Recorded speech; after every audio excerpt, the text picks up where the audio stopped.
जैसे कि आप लोग पिछली क्लास में देखा था कि हमने आप सभी को, ठीक है, और बताया था सार्थक अंक के बारे में, ठीक है। मापन हिस्सा और सार्थक अंक लास्ट टाइम में हमने पढ़ा के आप लोगों को छोड़ दिया था, तो आगे की पढ़ाई आप लोग मेरे साथ जुड़कर पूरा करते रहेंगे, ठीक है।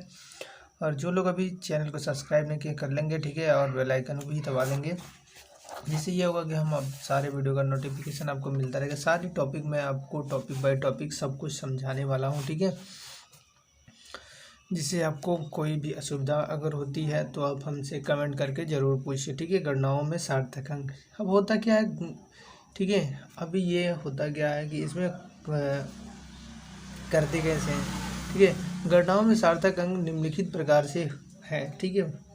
गणनाओं में मैं आप लोगों को लिख रहा हूँ, ठीक है। आई होप कि आप लोग को समझ में आएगा अच्छे से। गणनाओं में सार्थक अंक निम्नलिखित प्रकार से होता है। गणनाओं में सार्थक अंक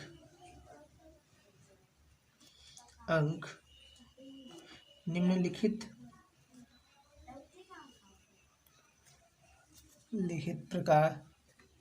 प्रकार से है,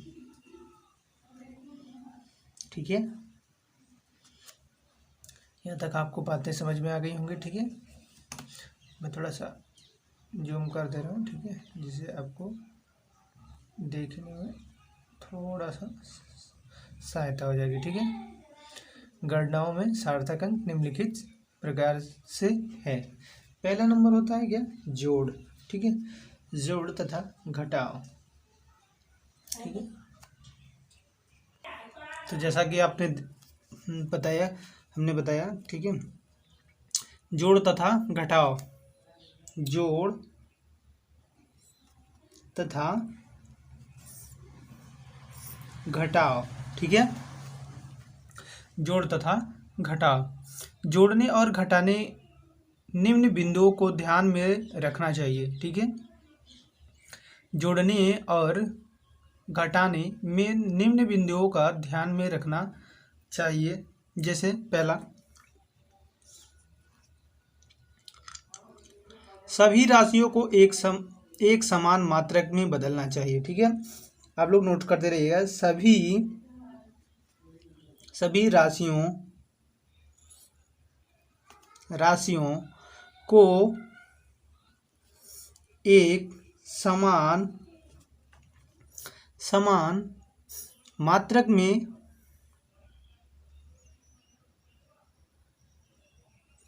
मात्रक में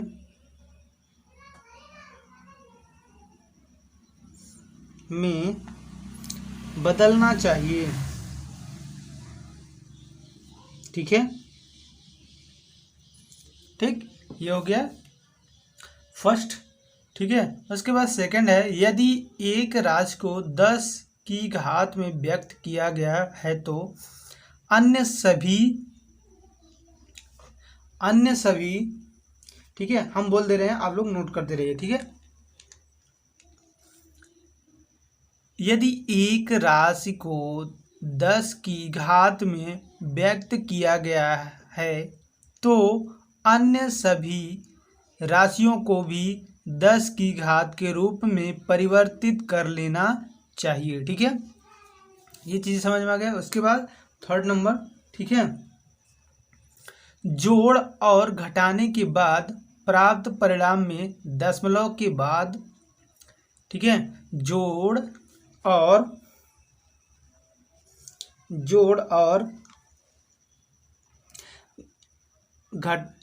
घटाने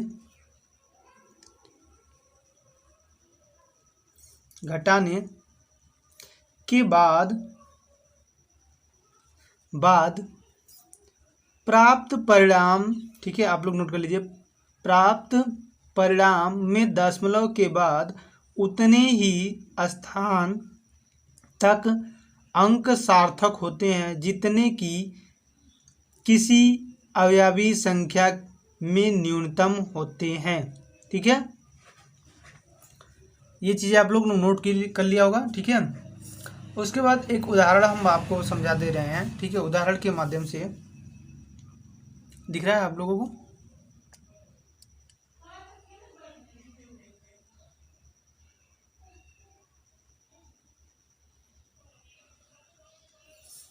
दिख रहा है ना? चलिए ठीक है।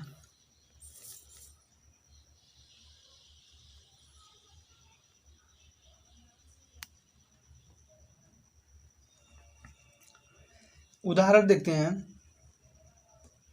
ठीक है। जैसे कि 2.2, ठीक है, एक न्यूनतम, ठीक है। जैसे ये न्यूनतम कहलाएगा, ठीक है, ठीक है। दशमलव के बाद सार्थक अंक, ठीक है, दशमलव के बाद सार्थक अंक, ठीक है। हमारी हिंदी लिखावट थोड़ी साफ नहीं है तो इस पे थोड़ा सा आप लोग ज़्यादा, ठीक है। उसके बाद हम देखते हैं प्लस करके, जैसे 2.22, ठीक है। तो अभी ये क्या हुआ, ठीक है, ये सॉरी, ठीक, यहाँ 2 है, ठीक, और ये 1 है, ठीक। उसके बाद 10 प्लस दशमलव के बाद, जैसे कि अभी देखते हैं 0.22, अभी दशमलव के बाद 3 हो गए, ठीक है, ये 3 अंक हो गए। वहीं अगर इसको इक्वल करेंगे, ठीक है, तो इक्वल करने के बाद हम लिखेंगे 2, 4, 2, 4, 6, सॉरी दशमलव के बाद 6, 4, 2, ठीक है। इस प्रकार से दशमलव का जोड़ तथा घटाव किया जाता है, ठीक है। दशमलव के बाद सार्थक अंक, ठीक है, दशमलव के बाद अर्थात सार्थक मतलब जो कि किसी भी प्रकार से वो नकारात्मक ना हो, जैसे कि घटाव के अनुसार वो उसकी राशि मूल ज्ञात हो जाए, ठीक है। इसी प्रकार से अगर आगे देखेंगे तो बहुत सारे इसमें भी देख सकते हैं दशमलव के बाद सार्थक अंक, ठीक है, जैसे 4 अंकों का, 3 अंकों का, 5 अंकों का भी इसमें भी आप देख सकते हैं, ठीक है। जैसे 5.2748, 2748, ठीक है। तो यहाँ भी देखिए कि 4 अंक हैं यहाँ पे, ठीक है। दशमलव के बाद सार्थक अंक यहाँ 4 हैं, ठीक है। अगर इसको घटाते हैं, माइनस करते हैं, ठीक है, मानो 5.272 से, ठीक है, न्यूनतम कितने हैं? 3, न्यूनतम 3 हैं, ठीक है। तो अभी हम इसको 3 को, ठीक है, 3 और ये 4 है, ठीक है। तो अभी हम इसको अगर इक्वल करते हैं तो देखते हैं क्या होता है कि 0.0028, ठीक है, जिसमें सार्थक अंक यहाँ से, ठीक है, 2 निकल के आता है, ठीक। इसी प्रकार से ये गणनाओं में सार्थक अंक देखे जाते हैं, किए जाते हैं, ठीक है। तो आई होप आप लोग को समझ में आया होगा, ठीक है। उसके बाद अगले टॉपिक है हम लोग का गुणा तथा भाग, ठीक है, गुणा तथा भाग, ठीक। एक भी वर्ड छूटेगा नहीं, सबको हम आप लोग को बारी बारी से समझा देंगे, ठीक है। गुणा तथा भाग करने में निम्न बिंदुओं को ध्यान में रखना चाहिए, ठीक है, नोट कर लीजिए। गुणा तथा भाग करने में निम्न बिंदुओं बिंदुओं को ध्यान रखना चाहिए। ठीक है, जैसे पहला नंबर दिख रहा है, जैसे कि पहला नंबर, यदि किसी संख्या को स्थिरांक के गुणा किया जाता है तो सार्थक अंकों की संख्या वही रहती है। यदि, ठीक है, हम बोल दे रहे हैं, आप लोग नोट कर लीजिएगा, फिर इसको समझा ही दे रहे हैं। ठीक है, यदि किसी संख्या को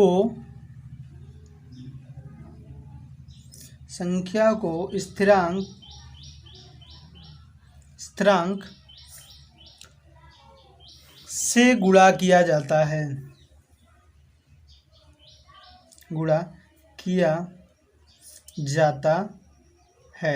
ठीक है, तो सार्थक अंकों की संख्या वही रहती है। ठीक है, आप लोग इतना नोट कर लीजिए। इसके बाद अगला नंबर में नोट कर लीजिए, समझ लीजिए। गुणा अथवा भाग की गणनाओं में जो अंतिम संख्या आती है, ठीक है, जैसे कि अगर 14.79 लिखे, ठीक है, जो अंतिम संख्या आती है, ठीक है, तो दूसरा हमने आपको बोल दिया, नोट कर लीजिए। उसके बाद एक इंटू कर देते हैं, फिर 1.2.11 करके, ठीक है, फिर गुणा ले लेते हैं एक, ठीक है, फिर 5.05 ले लेते हैं एक, ठीक है। अब हम इसको इक्वल करेंगे, आप लोग इक्वल करके देखिए, ठीक है। तो इसमें 3 अंक सार्थक होंगे, जैसे 9048985 ठीक है, 4898.5, ठीक है, 48985 ठीक है। इसमें 3 अंक सार्थक हैं, ठीक है, ये 3 अंक सार्थक होंगे, ठीक है। तो इसी प्रकार से उपर्युक्त सार्थक अंकों में को किया जाता है, ठीक है। तो यहाँ तक तो आप लोग को समझ में आ गया होगा। तो चलिए, ठीक है, मैं कुछ आप लोग को उदाहरण दे रहा हूँ, उसके बाद आप लोग एक्सप्लेन करेंगे, तो ठीक है, जिससे आपको और भी थोड़ा सा आप लोग को ज्ञान बढ़ेगा और समझ में आ जाएगा, ठीक है। तो अभी हम आप लोग को एक दे रहे हैं, जैसे 3 पॉइंट, ठीक है, 3.24 गुणे 0.0866, ठीक है, 666 बाई 5.006 ये आप हल करेंगे, ठीक है। हल करके ज़रूर आप हमको बताएंगे। तो आज के लिए इतना ही, बस मिलते हैं अगली टॉपिक में। जो अगला टॉपिक होगा हम लोगों का, अगला हेडिंग हम आप लोग को बता दें, अगला हेडिंग होगा सन्निकटन, ठीक है, सन्निकटन।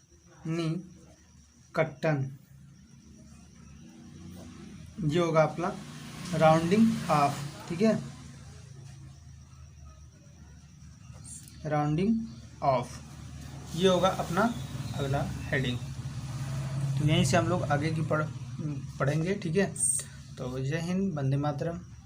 ओके, थैंक यू, धन्यवाद, बने रहिए हमारे साथ।